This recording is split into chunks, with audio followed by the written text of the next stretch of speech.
अस्सलाम वालेकुम नाज़रीन, मैं हूं नईम खान। अपने डिजिटल प्लेटफॉर्म्स पर आपको खुशामदीद कहता हूं। उम्मीद है कि आप खैरियत से होंगे और अल्लाह आपको खैरियत से ही रखे। वीडियो में आगे बढ़ने से पहले आपसे रिक्वेस्ट कि हमारे चैनल को सब्सक्राइब करना मत भूलिएगा, बेल आइकन को प्रेस कर दीजिएगा और वीडियो अच्छी लगे तो लाइक और शेयर ज़रूर कीजिए। आज की खबरें नहायत ही दिलचस्प हैं। एक तरफ तो पिंकी ने सबको गुलाबी गुलाबी कर दिया है और दूसरी तरफ ईरान ने फिर दुनिया की नब्ज़ पर हाथ रख दिया। माहिरीन और बैनुल अक़वामी मीडिया एक ही राग अलापते नजर आ रहे हैं कि ट्रंप का दौरा चीन बहुत कामयाब रहा है। वो जो चाहते थे हासिल करना, यानी ट्रंप, वो हासिल कर गए। लेकिन खेल अभी ख़त्म नहीं हुआ, क्लाइमैक्स अभी बाकी है और ये खेल अब नए तरीके से शुरू होने वाला है। अब ईरान ने एक और तहलका मचा दिया है। बगैर मिसाइल चलाए दुनिया को बंद करने का प्लान। ये वो प्लान है जिसने पूरी दुनिया में हलचल मचा दी। पहले तो ईरान के हाथ एक सोने की चिड़िया लगी थी, वो भी आमलाए हुर्मुज़, जिसने अमेरिका को नाक रगड़ने पर मजबूर कर दिया।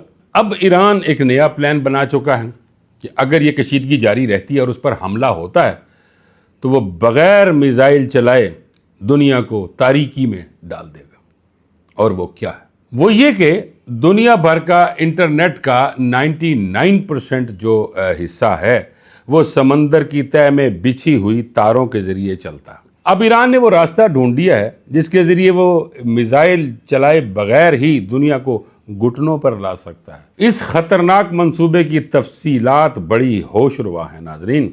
समंदर के अंदर 14 लाख किलोमीटर ऑप्टिकल फाइबर का जाल बिछा हुआ जो जमीन के गिर्द 35 चक्कर लगाने के बराबर। रोजाना $10 ट्रिलियन का जो मालियाती लेन देन है वो इन्हीं तारों का मरहून मिन्नत है।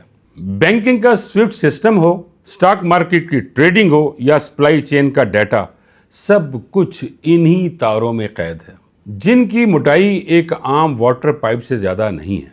आलमी इंटरनेट ट्रैफिक का 17% हिस्सा बहरा अहमर से गुजरता है और आबनाए हुर्मुज़ तमाम खलीजी ममालिक के लिए डिजिटल शहर की हैसियत रखता है। अगर ये तारें काट दी जाएं तो आलमी मंडियां हफ्तों के लिए मुंजमद हो जाएंगी।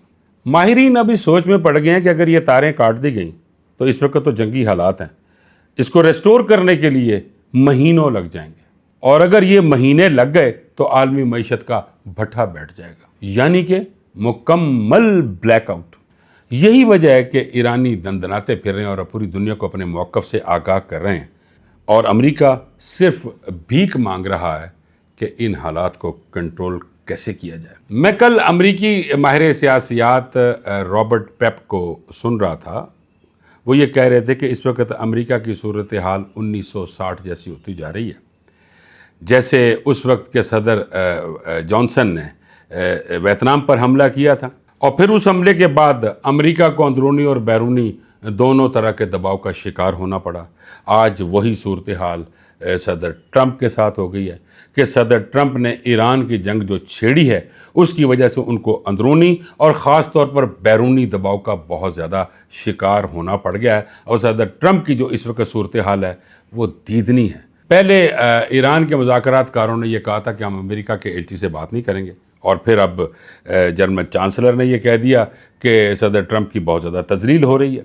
सऊदी अरब और खलीजी ममालिक भी अमेरिका से दूर होते जा रहे हैं और अब तो नाजरीन आपने देख लिया कि चीनी सदर ने भी अमेरिकी सदर की बेहद तजलील कर दी। तो नाजरीन फिर वो खबरें कहाँ गईं जिसमें यह कहा जा रहा था कि अमेरिकी सदर ट्रंप का दौरा चीन बड़ा कामयाब रहा है। अब न्यूयॉर्क टाइम्स को सुन लीजिए और वो ये दावा है कि ईरान जंग के बहरान से निकलने का जो रास्ता है उसकी जो कोशिश की जा रही है उसको छोड़ दें, बल्कि अब इतना करें कि ईरान जंग को बंद कर दें, क्योंकि इससे निकलने का तो कोई रास्ता अब मौजूद ही नहीं है। जैसा कि नाज़रीन मैं पहले अर्ज़ कर चुका हूँ कि ईरान नए नए पत्ते खेल रहा है और ये जो नए पत्ते जब सामने आए हैं तो अमेरिका का हालत क्या हो गई है, बल्कि पूरी दुनिया की हालत ख़राब हो गई है कि अगर ईरान ने ऐसा कर दिया तो पूरी दुनिया की मईशत कहाँ जाएगी।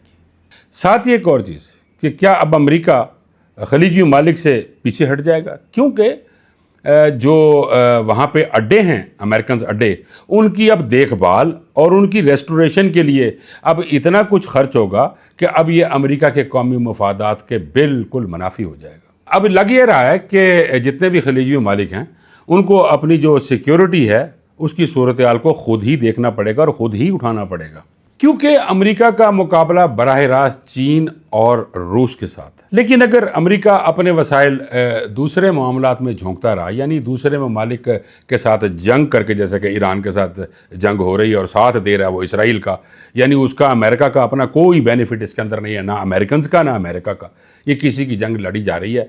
तो अब तो अमेरिकी थिंक टैंक्स ने ये ही कहना शुरू कर दिया है कि चूंकि हमारा मुकाबला अब रशिया और चाइना के साथ डायरेक्ट हो गया, अब हमें अपनी जितनी भी ताकत है वो बजाय कि किसी दूसरे मुल्क की तरफ झोंकी जाए, उससे बेहतर है कि अपने अमेरिका के मफादात को देखा जाए और अमेरिका की तरफ ही नज़र रखी जाए। अब आते हैं नाजरीन कोकीन क्वीन पिंकी, जैसा कि मैंने पहले कह दिया कि उसने सारा जो इस वक्त एटमॉस्फेयर है वो पिंक पिंक कर दिया है।